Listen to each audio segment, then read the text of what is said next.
Hello friends, कैसे हैं आप सभी लोग। आशा करती हूँ आप लोग बढ़िया ही होंगे और अपनी पढ़ाई कर रहे होंगे। तो आज मैं बताऊंगी आप लोगों को NCF 2005। इसमें NCF जो ऊपर लिखा हुआ है वो NCP लिखा गया हो, आप लोग इसे सुधार लीजिएगा। NCF होता है NCF 2005, इसे राष्ट्रीय पाठ्यचर्या फ्रेमवर्क कहते हैं। जो कि बहुत ही इम्पोर्टेंट क्वेश्चन है, ये बार बार पूछा जाता है और ये सारे यूनिवर्सिटी में ये वाली बुक है। और जगह होता है कश्मीर यूनिवर्सिटी में। ये वाली तो यानी कि फर्स्ट ईयर में और सेकेंड ईयर में दोनों में पूछा जाता है। तो ये शैक्षिक माप और मूल्यांकन में भी पूछा जाता है।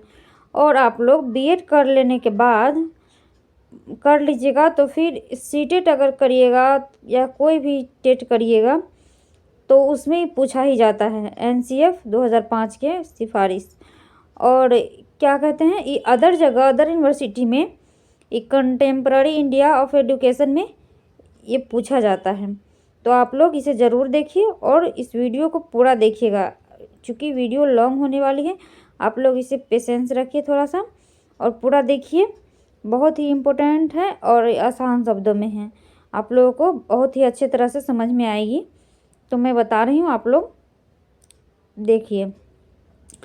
राष्ट्रीय पाठ्यचर्या फ्रेमवर्क NCF होगा यहाँ पर, जैसे P हो गया है तो आप लोग सुधार लीजिएगा इसको।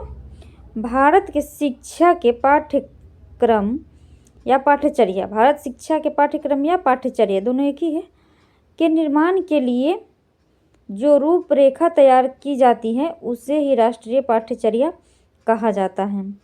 तो ये क्या NCF क्यों लाया गया, लागू किया गया? राष्ट्रीय पाठ्यचर्या को सुधार करने के लिए, पाठ्यक्रम को सुधार करने के लिए इसको लागू किया गया। देख लीजिए, पहला NCF 1975 में लाया गया, दूसरा 1988 में और तीसरा 2000 में, और ये चौथा NCF है 2005 में लाया गया। NCF का फुल नेम होता है national curriculum framework. Educational training centre के द्वारा इसे प्रकाशित किया गया। चाहे NCF हो या फिर 1986 के शिक्षा नीति हो या कोठारी कमीशन हो, ये सारे शिक्षा नीति शिक्षा विभाग के सुधार करने के लिए ही लाया गया था। लोग इसे ध्यान में रख लीजिएगा। इससे आप लोग अपने मन से जोड़कर लिख सकते हैं कि इससे अगर पूछ दे क्यों लाया गया, तो ये कोई होता है पाठ्यक्रम में सुधार के लिए, विषय वस्तु में सुधार करने के लिए, यानी कि शिक्षा नियम लागू किया जाता है तो किसी न किसी ओर में सुधार करने के लिए, पाठ्यक्रम में हो या शिक्षण व्यवस्था में हो, किसी को सुधार करने के लिए ही लाया जाता है। तो ये NCF जो है ये पाठ्यक्रम को सुधार करने के लिए तैयार किया गया।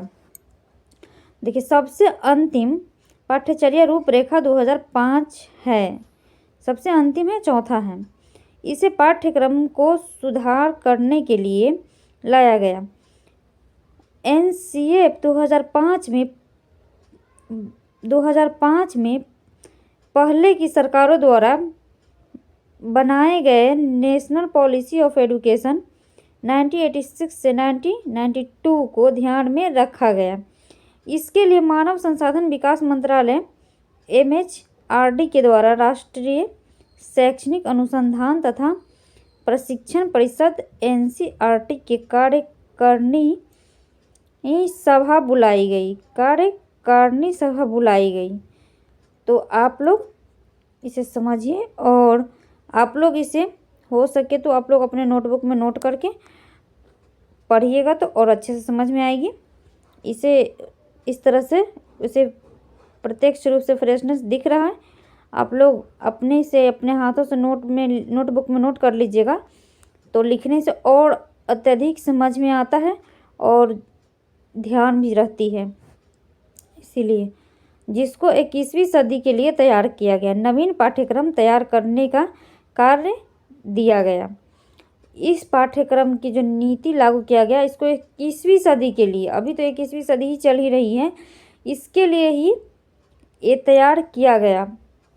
जब भी कोई बदलाव होता है तो उसमें सुधार करने के लिए, जो अच्छा से और अच्छा बनाने के लिए किया जाता है, तो वही इसमें पाठ्यक्रम को सुधार करने के लिए, कि जो था उससे बेहतर बनाने के लिए किया गया। इसके अध्यक्ष थे प्रोफेसर यशपाल शर्मा और इसके निर्देशक थे कृष्ण कुमार। यशपाल शर्मा की अध्यक्षता में यशपाल समिति के नाम से 38 सदस्यों की एक समिति बनाई गई। इसकी अध्यक्षता यशपाल शर्मा ने की थी, इसीलिए इस समिति का नाम यशपाल समिति के नाम रखा गया। इसमें 38 सदस्यों की समिति बनाएगी। कोई भी शिक्षा नीति हो या कोई भी कानून हो, तो कोई एक व्यक्ति उसे नहीं बना सकता है, उसके साथ और अगर और कोई, जब तक कोई सहयोगी न हो तब तक कोई भी कार्य कर ही नहीं सकता निर्माण। तो इसमें 38 सदस्यों ने मिलकर इस पर विचार विमर्श किए और इसमें बदलाव लाने का कोशिश की है। तो यही है कि 38 सदस्यों की एक समिति बनाई गई, जिसके अध्यक्ष थे प्रोफेसर यशपाल शर्मा और निर्देशक कृष्ण कुमार थे। एनसीएफ को समस्त शिक्षण क्षेत्र के लिए बनाया गया। उदाहरण के तौर पर इसमें कई सिफारिशें ग्रामीण स्कूलों के लिए की गई हैं। इस पर आधारित पाठ्यक्रम और पुस्तकों को सारे केंद्रीय शिक्षा बोर्ड स्कूलों सीबीएसई द्वारा अपनाया गया। इसके साथ कई राज्यों के स्कूलों में भी एनसीएफ के पाठ्यक्रम को लागू किया गया।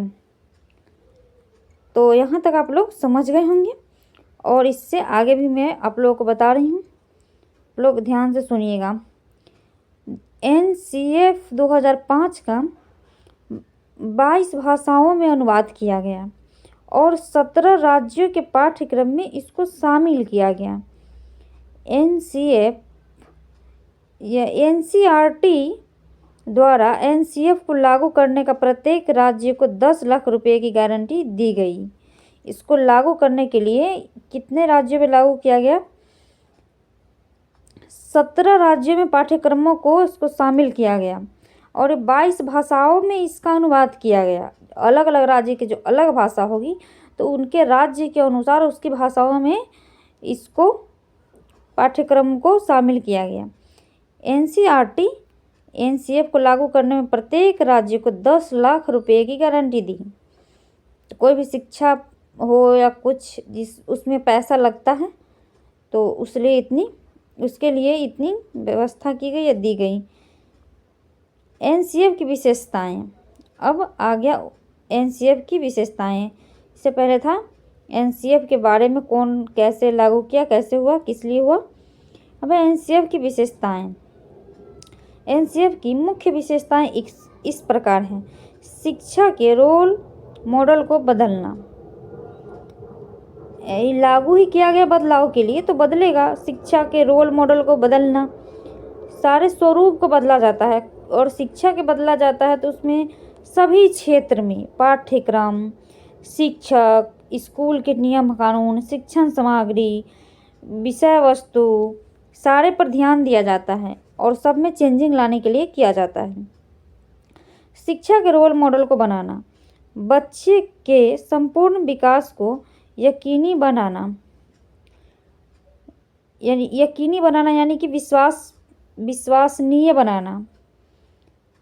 परीक्षा को क्लासरूम की शिक्षा में ही शामिल करना और इसको लचीला बनाना। शिक्षा कैसा हो? लचीला हो, फ्लेक्सिबल हो, तनाव मुक्त शिक्षा हो, वातावरण को देखकर शिक्षा देनी चाहिए।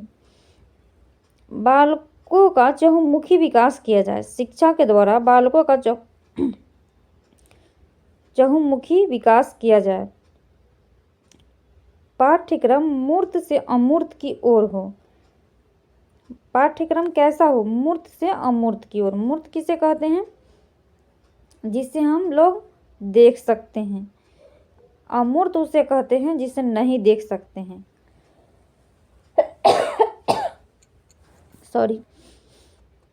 पाठ्यक्रम को मूर्त से अमूर्त की ओर बनाया जाए, क्योंकि जो क्या होता है ना, बच्चे जो जानता है उससे, जैसे कि जो 1 क्लास का बच्चा है, जैसे क ख ग होता है, तो जो बच्चा क ख ग जान पाएगा वही उसके बाद के जोड़ के के जो शब्द बनता है उसको समझ पाएगा।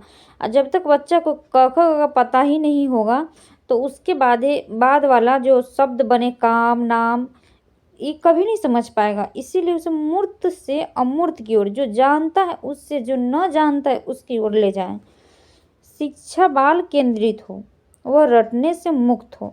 शिक्षा बाल केंद्रित ही होनी चाहिए और रटने से मुक्त हो, रटे नहीं उसको समझे, ऐसी शिक्षा होनी चाहिए। एनसीएफ का क्षेत्र, स्कोप ऑफ एनसीएफ, शिक्षा को इसका क्षेत्र है एनसीएफ का। एनसीएफ को खुशनुमा बनाने के लिए इसमें पाठ्य पुस्तकों से हटकर बिना किसी बोझ वाली शिक्षा प्रणाली बनाना, व्यक्ति के आत्मसम्मान को पूरा स्थान देते हुए अहिंसा और एकता की भावनाओं को विकसित करना, 14 वर्ष की आयु तक के बच्चे को केंद्र मानकर शिक्षा का स्वरूप बनाना, देश की एकता और अखंडता की भावना को शिक्षा में पूरा स्थान देना। फिर है 5 नंबर में, कक्षा 3 से 5 के बच्चों को पर्यावरण उनके प्राकृतिक और सामाजिक रूप में विभक्त न करते हुए एक संपूर्ण विषय के रूप में पढ़ने के लिए कहा गया। इसको समझ पा रहे होंगे आप लोग, आसान शब्दों में ही लिखा है। मैं धीरे धीरे इसीलिए पढ़ रही हूँ कि आप लोग शब्द बाय शब्द को ध्यान में रख के सीख सकें। इसमें क्या कहा गया है कि कक्षा 3 से 5 के बच्चों को पर्यावरण उनके प्राकृतिक और सामाजिक रूप में विभक्त न करते हुए एक संपूर्ण विषय के रूप में पढ़ाने के लिए कहा जाए। 3 से 5 तक के बच्चे को ही पर्यावरण पढ़ाने के लिए कहा गया। कक्षा 1 से 2 के बच्चे को ईवीएस पाठ्यक्रम को अलग विषय के रूप में नहीं, साथ ही पढ़ाया जाए। अब है एनसीएफ के सुझाव। संवैधानिक मूल्यों का विकास करना, इसका सुझाव दिया गया कि कहाँ कहाँ सुधार करना है, कैसे सुधार करना है और किस किस क्षेत्र में सुधार करना है, वह है एनसीएफ का सुझाव। तो इसमें कुछ भी पूछ सकता है, कभी पूछ देता है एनसीएफ का क्षेत्र बताइए, एनसीएफ का प्राकृतिक बताइए, ये एनसीएफ क्या है, कब लागू किया गया, और एनसीएफ के सुझाव क्या है, एनसीएफ की विशेषताएं क्या है, कुछ भी पूछ देता है, लेकिन पूछता है जरूर एनसीएफ से। और जो होता है 2 नंबर का क्वेश्चन होता है उसमें भी पूछ देता है एनसीएफ को लागू करने वाले कौन थे, एनसीएफ के अध्यक्ष कौन थे, एनसीएफ के निर्देशक कौन थे। तो 2 नंबर वाले में पूछ दिया जाता है। और जिस यूनिवर्सिटी में ऑब्जेक्टिव क्वेश्चन पूछे तो उसमें भी पूछा जाता है। 4 ऑप्शन दे देंगे और सब अलग अलग नाम दे देंगे, इसमें बोलेंगे कि एनसीएफ के अध्यक्ष कौन थे उसमें, तो इसलिए जानना बहुत ज़रूरी है। आप लोग इसके अध्यक्ष को, इसके निर्देशक को याद कर लीजिएगा। एनसीएफ के सुझाव, संवैधानिक मूल्यों का विकास करना, सतत एवं व्यापक मूल्यांकन किया जाए, खेल का महत्व दिया जाए, शिक्षा बालकों के वास्तविक जीवन से जुड़ी हुई होनी चाहिए। बालकों की शिक्षा बालकों के वास्तविक जीवन से जुड़ी होनी चाहिए, तभी वो बच्चे तब भी अपने शब्दों में आसानी से सीख पाएंगे। उसके वास्तविक जीवन से जोड़ कर जो शिक्षा दिया जाता है वो बच्चे भूलते नहीं हैं। तो इसीलिए जल्दी भूलते नहीं हैं, ऐसा नहीं कि भूलते ही नहीं, जल्दी भूलते नहीं, वास्तविक जीवन से जोड़कर ही शिक्षा देनी चाहिए, वही यूजफुल होता है। रोजगार, चाहे कोई भी शिक्षा हो, रोजगार परक शिक्षा दिया जाए, बच्चे को रोजगार परक ही शिक्षा दिया जाए। ऐसा नहीं कि अगर बच्चे पढ़ लिए, अगर वो उसे नौकरी नहीं हो पाया तो क्या वो बिजनेस व्यापार नहीं कर सकता। इसीलिए उसे यानी कि 6 to 8 से ही उसे यानी कि रोजगार प्राप्त करने वाली शिक्षा, व्यावसायिक शिक्षा उसे कहते हैं, उसे दिया जाए। क्योंकि वह बच्चे अगर पढ़ाई छोड़ दे, अगर कभी कभी होता है ना 8 क्लास में ही बच्चा छोड़ देते हैं अपने पढ़ाई, तो उसके पास नॉलेज रहेगा तभी तो वो कुछ कर सकता है आगे। इसे तो निठल्ले की तरह बैठने से होगा नहीं। और इतना होता है 8 क्लास तक पढ़ने के बाद नौकरी भी तो नहीं होता है ना कोई, इसीलिए उसे शुरू से ही व्यावसायिक शिक्षा जोड़कर दिया जाना चाहिए। पाठ्य सामग्री क्रियाएं जैसे कि संगीत, चित्रकला एवं डांस आदि सिखाया जाए। बच्चे को ये सारे कार्यक्रम भी कराया जाए, क्योंकि इसमें भी इंटरेस्ट लेते हैं बच्चे। तो एक ही किताबी यानी कि शिक्षा से ही ऊब जाते हैं, तो इसलिए उन लोगों को सारे शिक्षा सिखाया जाए। पूर्व ज्ञान से जोड़कर शिक्षा दिया जाए। परीक्षा के डर दूर करना, बच्चे परीक्षा से डरते रहते हैं, तो इसको दूर किया जाए।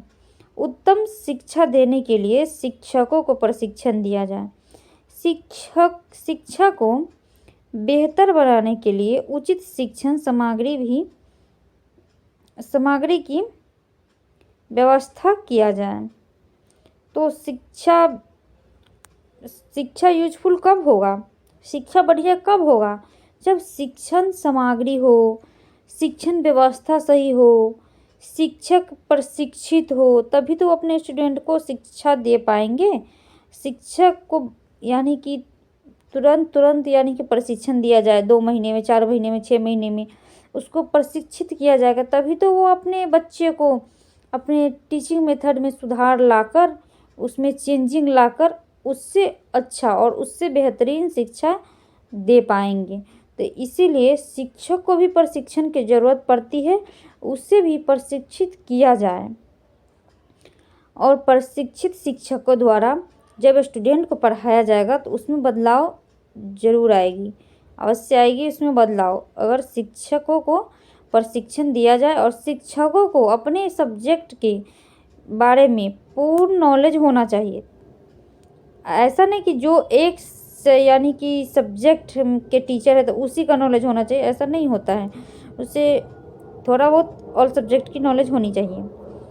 शिक्षा को बेहतर बनाने के लिए उचित शिक्षण सामग्री की भी व्यवस्था किया जाए। तो शिक्षण सामग्री से और शिक्षण व्यवस्था आसान हो जाती है, क्योंकि जो भी पढ़ा रहे हैं बच्चे को, तो उसका अगर चित्र दिखा दिए, उसको जो वास्तविक रूप है उसको दिखा दिए, तो बच्चे कभी नहीं भूल पाएंगे और उसको ज़्यादा दिनों तक याद रहेगी, वो समझने में उसको भी आसानी होगी। वही है, असमानता को ख़त्म कर दिया जाए और स्त्री शिक्षा पर विशेष ध्यान दिया जाए। तो असमानता को भी ख़त्म कर दिया जाए, क्योंकि समान भाव से शिक्षा दिया जाए, भेदभाव नहीं करना चाहिए। और स्त्री शिक्षा पर भी ध्यान दिया जाना चाहिए, क्योंकि किसी भी साइकिल या बाइक का 2 पहिए होते हैं, दोनों अगर रहेंगे तभी बाइक अच्छा से चल पाती है या साइकिल, नहीं तो क्या होगा, एक चक्का सही है एक सही नहीं है, तो ऐसे विकास नहीं होगा। इसीलिए समाज के विकास के लिए, देश के विकास के लिए स्त्री और पुरुष दोनों को शिक्षित होना जरूरी है। एनसीएफ के पाठ्यक्रम का क्षेत्र अब आया। उस शिक्षण व्यवस्था था, क्या था, शिक्षण के सुझाव थे, ऐसे ऐसे बदलाव चेंजिंग किया जाना चाहिए शिक्षण व्यवस्था में। और अब आया एनसीएफ के पाठ्यक्रम में, पाठ्यक्रम कैसा होना चाहिए वो है। पाठ्यक्रम का क्षेत्र, भाषा, पहले भाषा पर सुधार किया गया, जैसे भाषा लैंग्वेज, 3 भाषाई सूत्र को लागू वो किया जाए। भाषा कैसी हो, 3 भाषाई सूत्र को लागू किया जाए।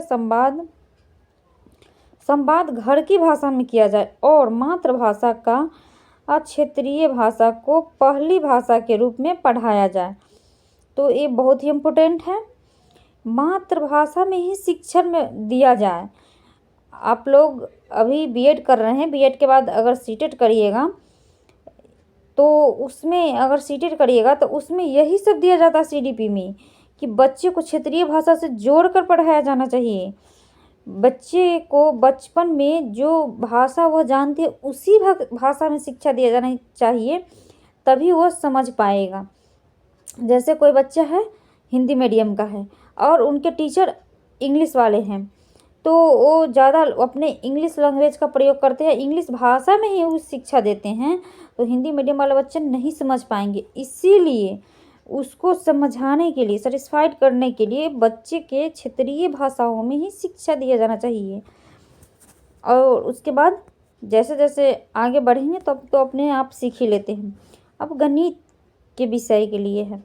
गणित के विषय कैसा होना चाहिए उसके बारे में। गणित के अध्ययन पर जोर दिया जाए और प्रत्येक विद्यार्थी को गणित के महत्व के बारे में बताया जाए।